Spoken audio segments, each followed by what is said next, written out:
What's up, guys? So this is going to be part two of Michael's E30 rebuild series, and got the engine all back together behind me, and today we're actually going to drop it back in the car. So I do want to update you a little bit from the last video of what exactly happened with the last motor and what we did up to this point. The reason why the other motor had bad bearings in it was because of a loss of oil pressure. And after taking the other motor apart and really checking things over, I found out that the old oil pump was actually seized. So it was the Seems Legit Garage upgraded oil pump. And they put a different shaft on there that takes like a 5-bolt kind of pattern on the gear that goes on the actual oil pump. Well, for whatever reason, that pump actually failed. And I think it might have been due to the extra tensioner upgrade that they add to the oil pump chain. Puts a bunch of tension on it because these motors do have a little bit loose of a oil pump chain.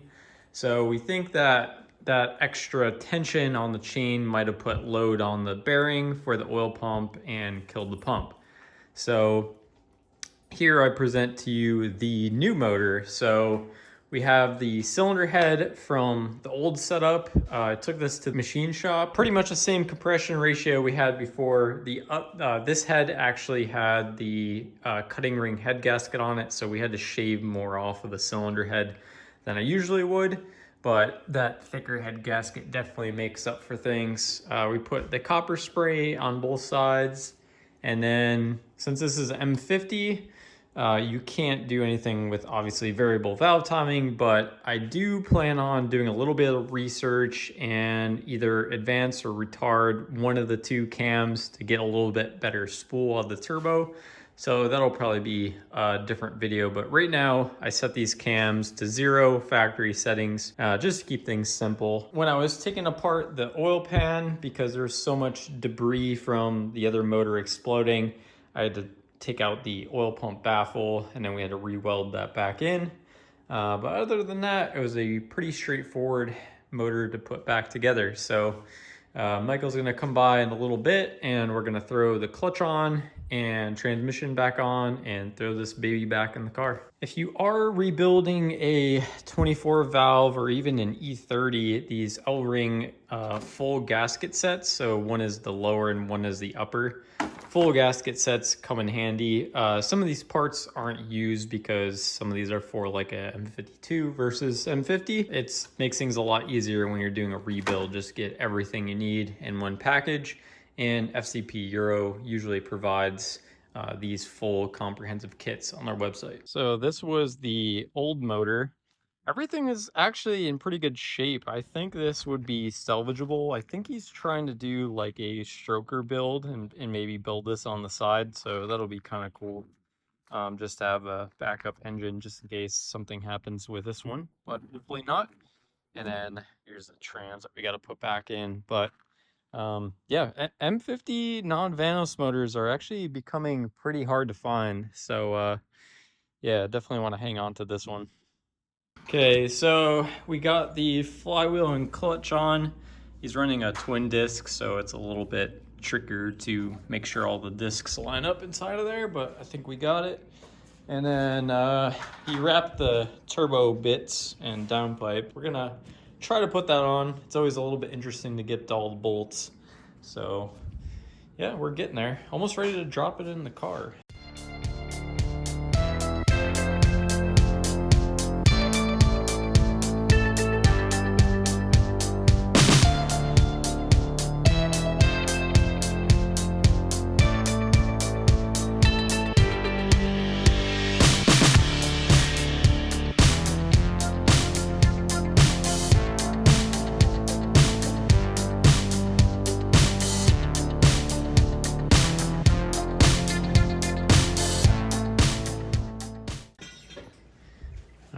So the motor's back in. These mounts were fighting us a little bit because it's got that little dowel that needs to line up in the slot of the subframe.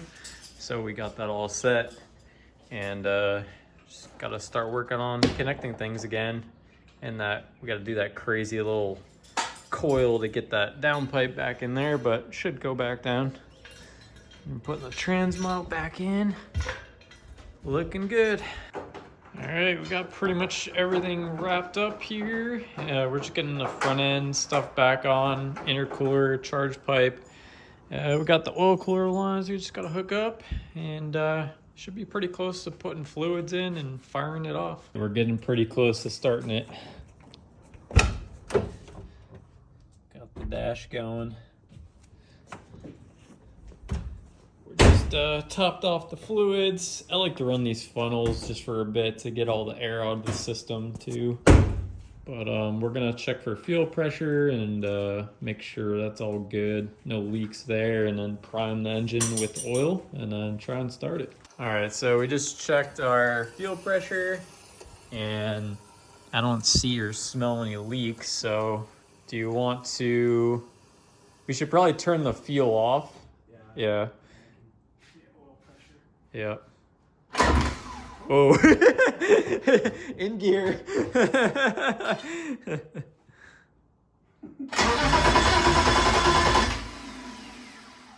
Okay.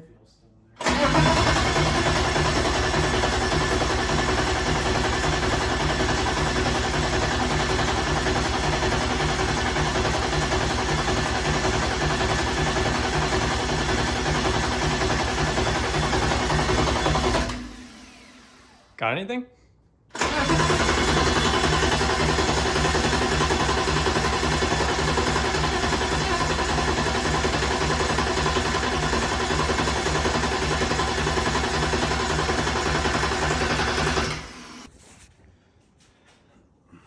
All right, wasn't building oil pressure yet, so we're gonna see what happens here.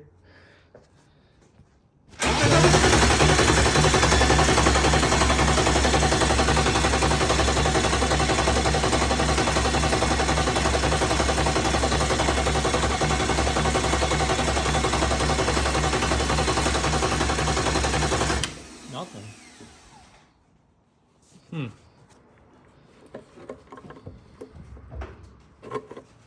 All right, so we had a mini heart attack. We were just cranking it, and there was no oil pressure, but I guess it takes like a minute or two of cranking for it to build oil pressure, and it started coming out. So I was definitely relieved on that one. But I mean, it's a brand new oil pump and the chain's on it, so I don't see why it wouldn't have built oil pressure, but it just takes a while, I guess. So we're gonna try and start it.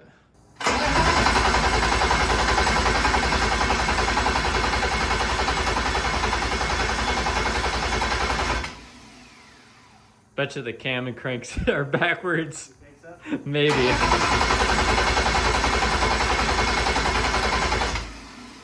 All right, we'll be right back.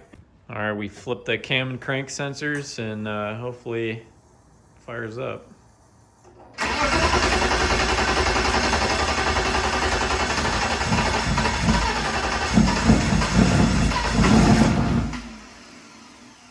Wants to go.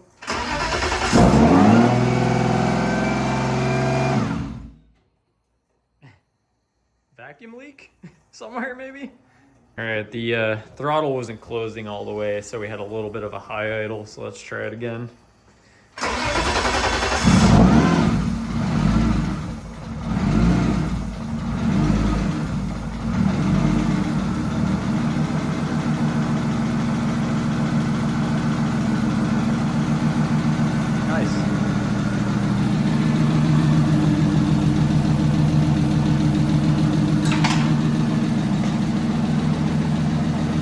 Lifters are a little noisy, but they'll quiet down.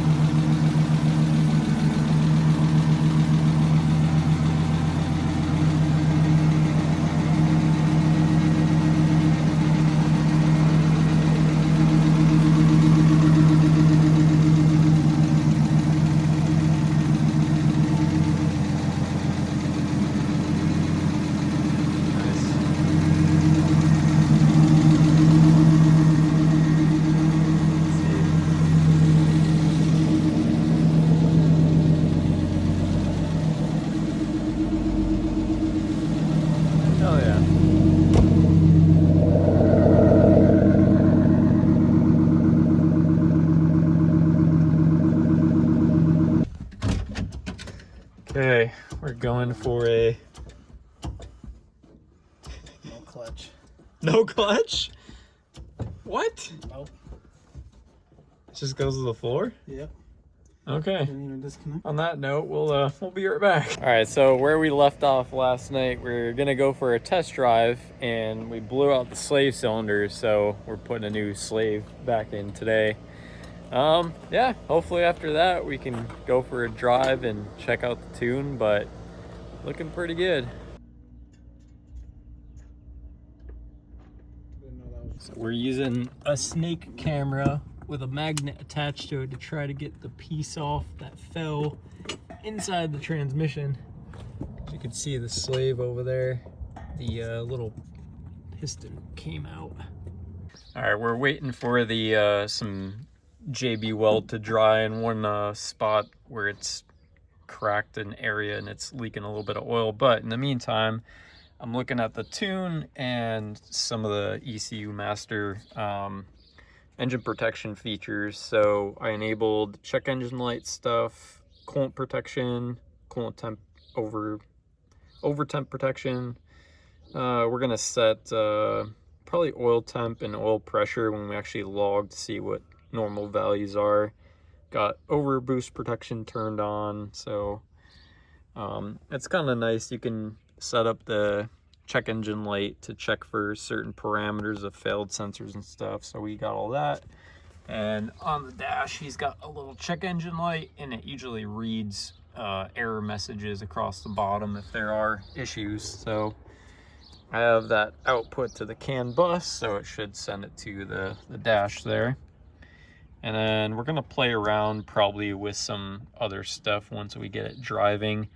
Not super happy with this fuel table here, so we'll probably get that dialed in a little bit better.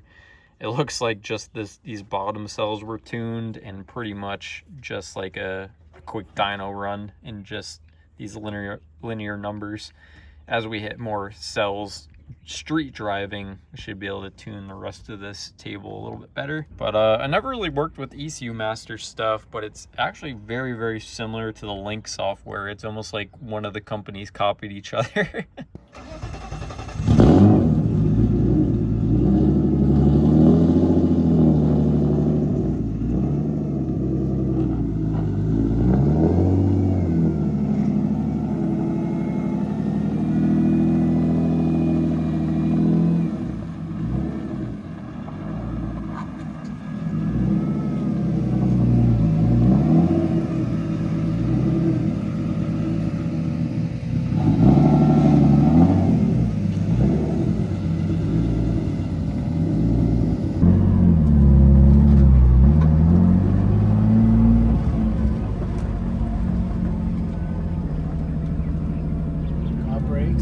Yeah, got a clutch and brake, so.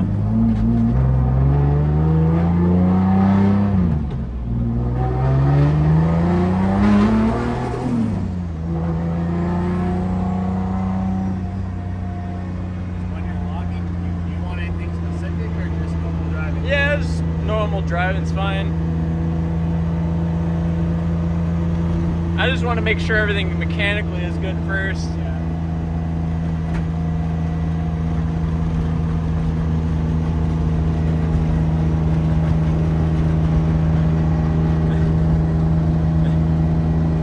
Are you pumped to have this thing running again? Oh yeah. And hell yeah.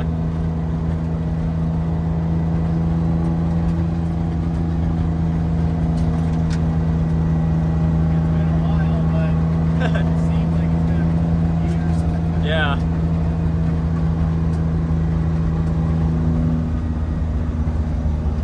Oh, yeah.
right? Yep.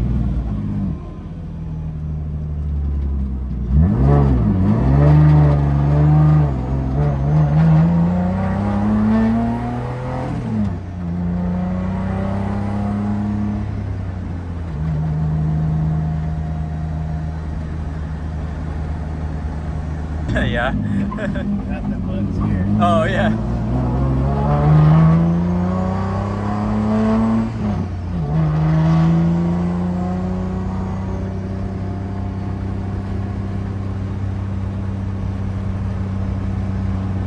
Smoke pretty much stopped.